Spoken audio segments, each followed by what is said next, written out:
Olá, eu sou António Maquiavelo e sou matemático. Olá, bem-vindo a um Matemática em Minutos.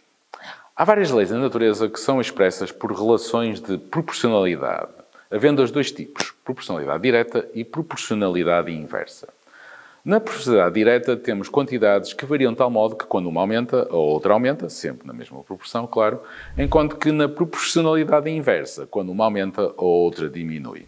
Dito de um outro modo, na proporcionalidade direta, a razão, o quociente entre as duas quantidades é sempre igual a uma certa constante, que está ali designada por k, aquele k é um número fixo, enquanto que na proporcionalidade inversa é o produto que é sempre constante. Por vezes, estas duas noções interligam-se em algumas leis, sendo a mais famosa a lei da gravitação universal de Newton, que diz o seguinte, que a força é diretamente proporcional ao produto das massas de dois objetos e é inversamente proporcional ao quadrado da distância.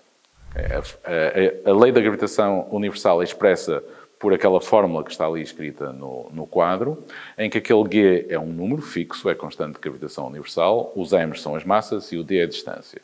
E, portanto, se a distância estiver fixa, o G também está fixo, e o que aquilo diz é que a força é diretamente proporcional ao produto das massas, enquanto que se as massas estiverem fixas, uma vez que o G está fixo, a força é inversamente proporcional ao quadrado das distâncias.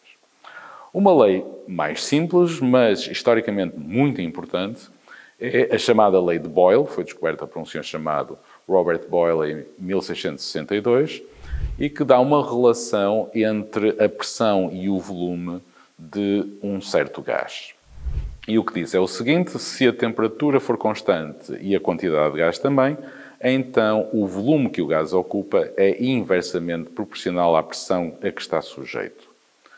Uma outra lei sobre o comportamento da matéria no estado gasoso é a lei de Charles, que diz o seguinte, que o volume é diretamente proporcional à temperatura para um gás, uma certa quantidade de gás, que estiver sujeito a uma certa pressão constante. Portanto, a relação é expressa por aquela fórmula que está ali escrita no quadro, em que aquilo é uma constante, é a constante de proporcionalidade e que depende daquilo que eu disse. Portanto, depende da pressão e depende da quantidade de gás. Ora bem, estas duas relações foram posteriormente integradas numa só. A integração não é óbvia, mas foi feito.